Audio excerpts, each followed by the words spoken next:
Hi, this is Rachel Barnes from Buy Australian Businesses, and welcome to everybody listening or watching on today's webinar.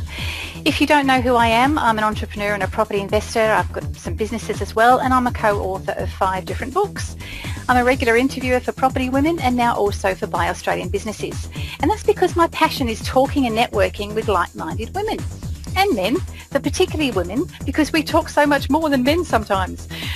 But one of the things I love about that is the fact that when you're networking with other people, you learn so much, and you learn things that you don't know, that you didn't even know that you needed to know. And website information is one of those areas that I found when I speak to people.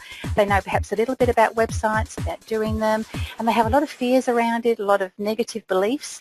And one of the things that I wanted to do was to help share some information and some inspiration to help you in relation to your education, but also to try and make it all stress-free for you, because things don't have to be as hard as they seem sometimes. So in that vein, we're going to be talking to a lovely lady today who I'll introduce to you very shortly, and she's got all the credentials to tell us how we can help ourselves. One is from a buyer's perspective, because I often find that buyers of businesses just don't make enough profit. Partly because they don't understand the importance of being online. Sometimes they just have too much other stuff going on. They don't get the time to focus on that. And also they just don't recognise and act on the benefits of adding a web presence to a business that they buy. You can buy something, and as sellers can understand, a lot of them have devalued their business because they don't have online access. So if a buyer comes along and they can see the potential to improve that, they see the opportunity, then that's fantastic. The buyer's happy, but the seller could have done better and got more money for their business potentially. It may be that the seller doesn't have enough online presence, so they've got a website, but they don't understand the whole picture around that, which we're going to be covering in today's webinar. And they haven't perhaps even set up the system to easily transfer the online component from their current business to the new buyer. And that's a key issue for some people who are looking to buy a business. They want to make sure they can get everything from the online stuff as well. So lots to learn, but don't be concerned, because we're going to make it really easy for you. Because I found that there's 3 common myths. That's what we're going to cover today. One of them is, I don't need a website for my business. I don't know how many times I've heard that, but it's a local tradie or a plumber even who says, no, I don't need a website for my business.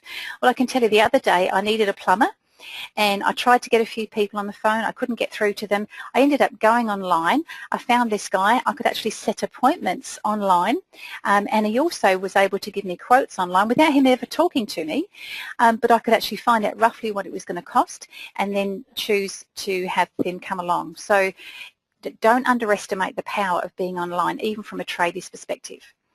The other thing, that common myth, is that it costs thousands to get a website made. Now, it can do, and it really depends on what you want. And that's one of the things that we're going to talk about today, is how much do you need and how much is it that you should have, depending on what your business is. But the fact that it costs thousands, there are ways to reduce that, and we're always looking at ways to save money if we're in business. So we're going to show you some ways to save lots of money, in fact thousands of dollars today, so bear with us while we go through that. And the other important myth is that, oh my God, it's too hard for me. I'm not a geek. And if I'm going to be doing online stuff, I have to be a geek. And you don't. You can be a blonde, you can be a normal person, and you are still going to understand this web stuff that we're going to be talking about today. So let's move on. One of the things that in a 21st century, when you're doing business online, as you'll hear from today, is going to be one of the key things to making sure that your business offline, as in, you know, a local retailer, whatever, is just as successful, because there's a lot of people out there in business and you have to compete. So you need to know what you can do to get more people in your door.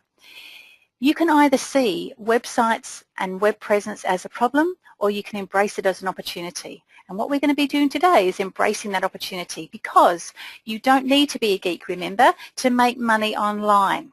And that's what we're going to be talking about today with Laura Braithwaite. Now, Laura is born in country South Australia, so she's not too far from where I am.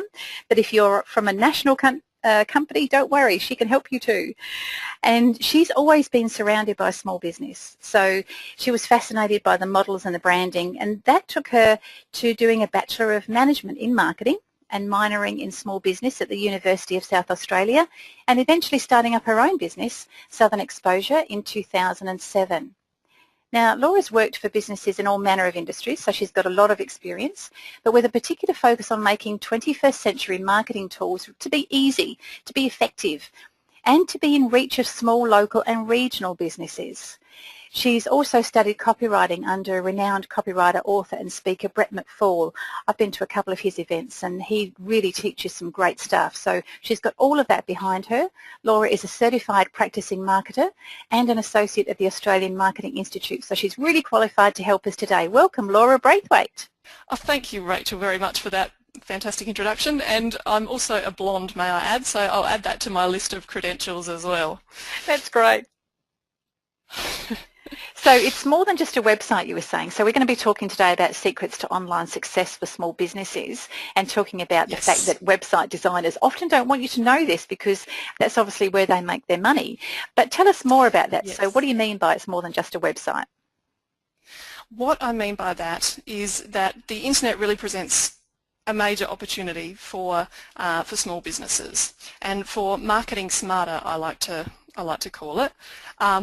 It is so important to make the most of the opportunities that online presents, because basically 97% these days, and this statistic is from 2010, so it's probably even slightly more than that now, 97% of consumers are using online media to shop locally.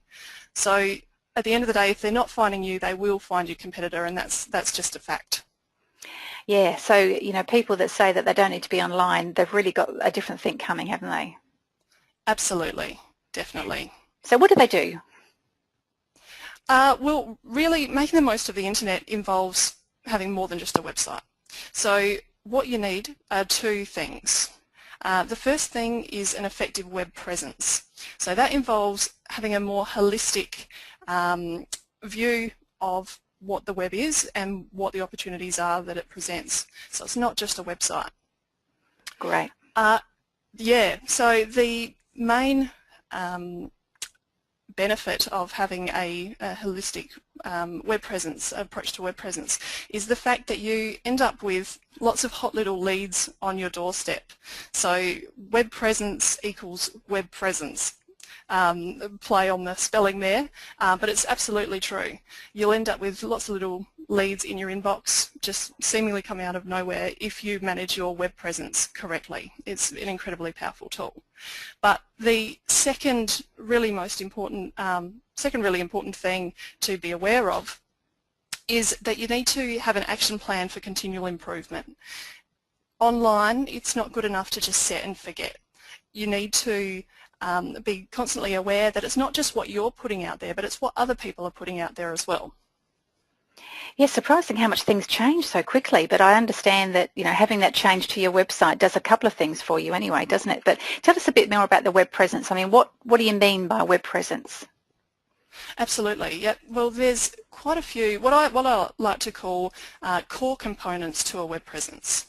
So the most obvious one that comes to mind is your website, but along with that you might have a mobile website as well, which is becoming more and more critical these days with the uptake and use of mobile phones to access the internet. And then beyond that, you've got your mailing list and database, which also ties into your website a little bit as well. That's another critical factor. They often say that the money is in the list. I tend to think the money is in the relationship with the list. So if you don't do anything with the list, it's not going to do anything for you. But that's a really important one of having a impressive and effective web presence. Yeah, while we're on that, I do know that I've for example, my partner's got this really great reptile site. It's on the top of the search engines, but he doesn't know who comes to his site. And I suppose that's the key thing about having a mailing list, isn't it? You get to interact with those people. You can build a relationship with them if you know who they are. That's right. You capture those details. Otherwise, they're just leads lost effectively. So it's a really important point. Yeah. So beyond that, you've got social media, which obviously there's a big frenzy about and has been for a couple of years now, and it's only seeming to get stronger. So that's a really important thing not to ignore as well. So we're talking Facebook, Twitter, LinkedIn, all those things. Yep. Absolutely. Yes. So much of that out there as well, isn't there? Jeez. There is, yeah, but it's also about you don't have to do everything. You pick the ones that are right for you. So that's what having a strong web presence is about too. Okay. Making the most and picking the ones that are right for your business. So, and then beyond that, you've got directory pages and listings. One of the biggest ones that is one of the most effective is Google Places. That's a fantastic example of directory pages and listings. That is monitored, and you can update that through Google Plus these days. So that's one to be aware of. And then the other one is industry pages and listings. So the hospitality industry is a great example. There's so many sites dedicated to user reviews and really bringing the information from the users to other users, other consumers, so that you know you're much more likely to believe what they have to say rather than what the hotels and things have to say for themselves. It's like an independent information then, so that you trust it more than obviously somebody's going to be blowing their own trumpet. But if somebody else can recommend them, that's always great. Yes, definitely. Okay. So and beyond that, supporting there's a support system, a bit of an undercurrent that needs to go alongside that to make the most of your web presence as well. So it's really about looking at things you say online. You might be blogging, constantly putting new content out on there. That's fantastic. But also things other people say online and how you respond to that.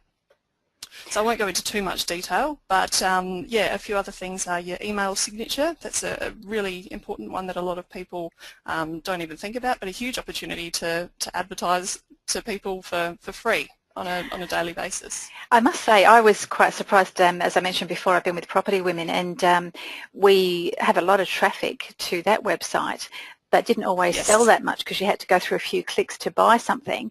But then somebody suggested, well, we've got this really good book. Why don't we just put a link or a picture of the book on the email signature? And every time we send out an email now or a newsletter, we get about half a dozen sales of books through, just, without doing anything else. Yep. That doesn't surprise me at all. Yeah, it's a really powerful little tool and one that just goes unnoticed. So, yeah, definitely one to embrace. Cool. Yeah. So other than that, you've got your online advertising and offline marketing as well. Don't forget about that one too. That's driving traffic as well. So so that's one to think of as well. And then links on external websites. That's something that can really assist with your search engine optimization efforts. So all of that combined, if you've got that all on track, you'll have a fantastic web presence and it'll really, really boost your business. Cool, because it's not, I know what you're saying about it's not just a website, because a friend of mine started up a new business and he put a website up there and then said, why is nobody coming?